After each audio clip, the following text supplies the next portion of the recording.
Hey everybody, welcome back. I'm Beck, and if you're new, welcome to you too. Okay. Please excuse the echo.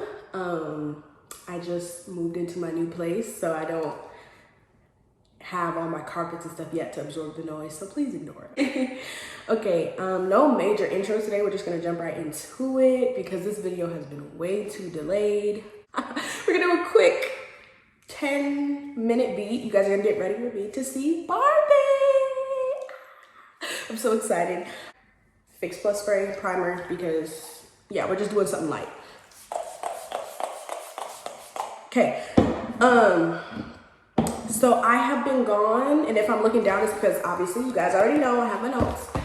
So I have been away from YouTube for a while, you know, just trying to get my life together because life has been lifing, and I really just don't always have the time. Look how deep that is. This is the shade brunette, no, deep brown.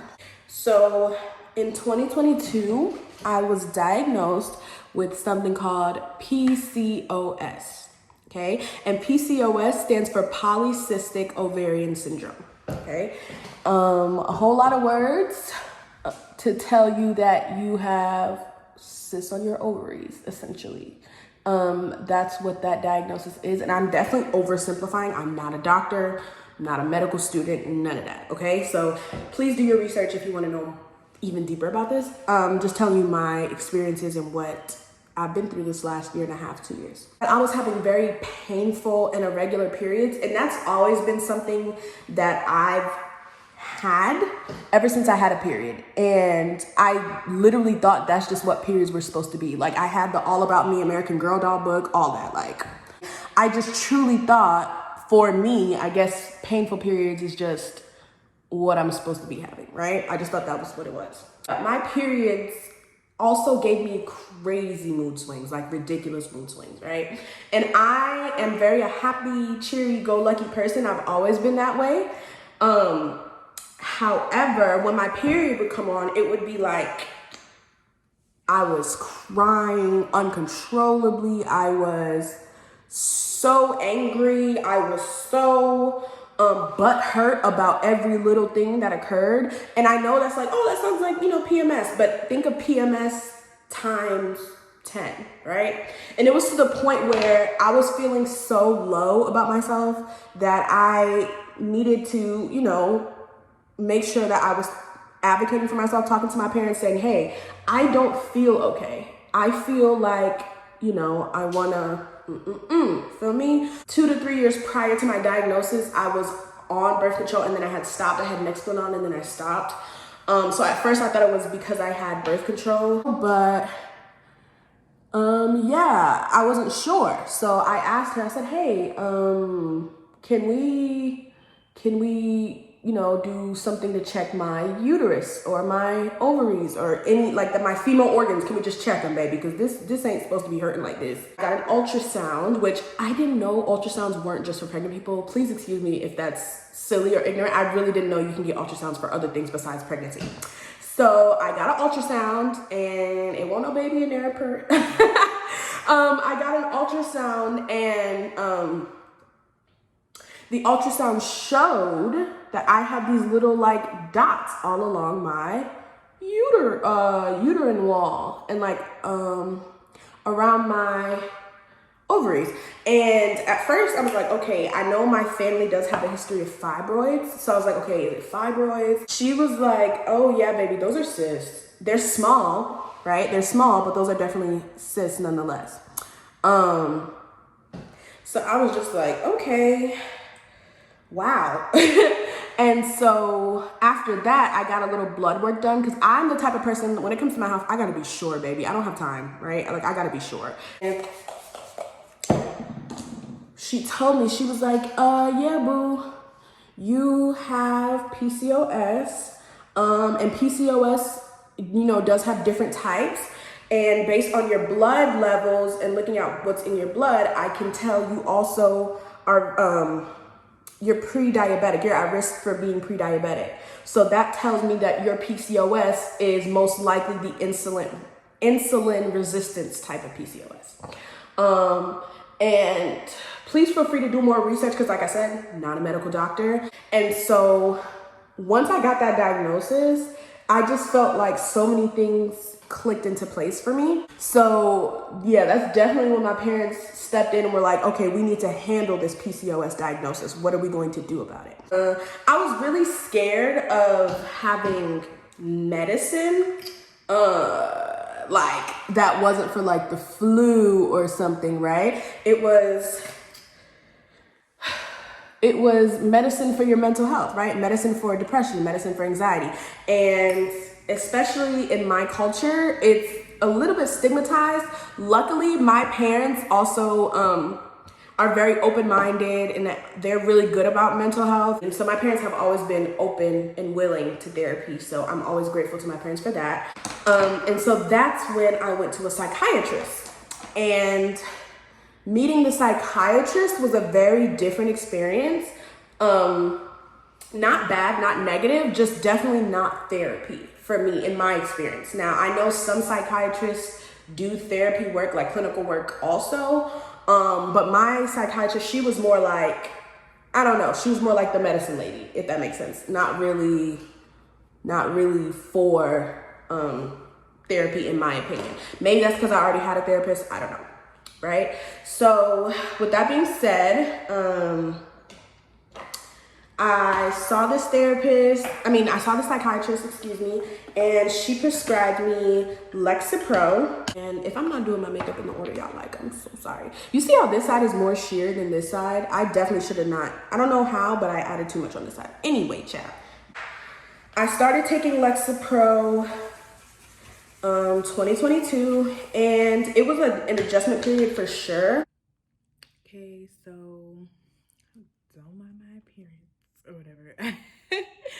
I'll be a little crazy, but it's about 7-ish o'clock right now. I'm on day 2 of the LEXAPRO. My doctor prescribed me to start the first week with only half the pill. And then I can move up as the weeks continue. So yeah, I'm on day 2 of taking it. I try to take it around 6 p.m. every night. So far, so good. I take it with food. So I have been eating dinner and then taking it either in the middle of my dinner or immediately after. On day 1, which is last night, I did feel, like about 15 minutes after taking it, I did feel my heart start to race just a little bit, and just feel like I needed to catch my breath. But that faded away. And then about an hour later, I did feel a little bit of nausea, just a little bit, not a lot, not enough to make me gag or anything, but my mouth was like really salivating. You know what I mean? Like my mouth was really salivating. I would have to throw up, but I didn't. And I woke up earlier than my normal time this morning, and I just had to sit up. I just felt like anxiety, I felt like I could not breathe. I just needed to sit up and catch my breath. So yeah, that was last night, but my emotions felt fine, if that makes sense. So I had a lot of physical stuff, but emotionally I felt fine, minus the little bit of anxiety from when I woke up. So now I'm on day 2, just took it, and same thing as last time. As soon as I took it, about 15 minutes in, I did get a little bit of increase in my heart rate, started speeding up a little bit. I haven't felt any nausea yet. So yeah, that was my updates. Yeah, I'm just trying to be consistent as I'm vlogging this, but this is officially 1 week since I started the medication. This is Friday. I started last Friday, so this is the next Friday, so this is 1 week. And it's only week 1. I'm trying to remind myself that it's only week 1 of this treatment plan. I don't know, I just was kind of gung-ho about it, okay, I finally started a treatment for myself, I did something for myself that's beneficial, so it's all gonna be peaches and cream. It's just gonna be amazing.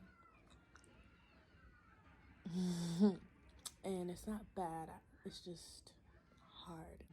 There's gonna be other days, this is just a hard day, which I feel like is a small win. So to be able to say, you know, this is just a hard day is good. I'm on my 3rd week of LEXAPRO. This is the full dose, 10 milligrams a day. I've learned that I cannot take it after 4:30 because it gives me jitters, and I need time for that to get through my system so that I can have a good night's rest or a decent night's rest by 10:30. So I need to give it time to go through my system. I need to drink a lot of water because it makes me feel dehydrated. And I have to take it with food. Because today was the first day I took it without having food ready to eat. So that's just my little LEXAPRO update. PCOS is very interesting.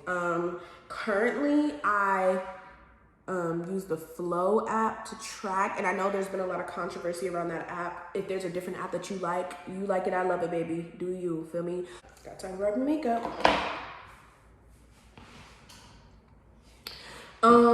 So I'm gonna go pop into my Barbie outfit and then I'll come back and close the video. Oh. And I know I didn't put any mascara on, but baby, y'all seen mascara put on for millions of years. I will do it later. Okay, so this is my final Barbie look. Hopefully y'all enjoyed it. Here's my earrings. Here's the face. And I paired it with Springtime in a Park by Maison Margiela. It's pink. You can't really tell by the juice because I use this so much. But it's a pink perfume. It smells pink. I look pink. Yeah! Let's go see Barbie! I'm actually really excited. So I hope y'all enjoyed the video. Please like, comment, subscribe, share, all that. And remember, if you have any comments, questions, please leave them down in, if you have any questions, leave them down in the comments below and we can chat it up, okay? Bye.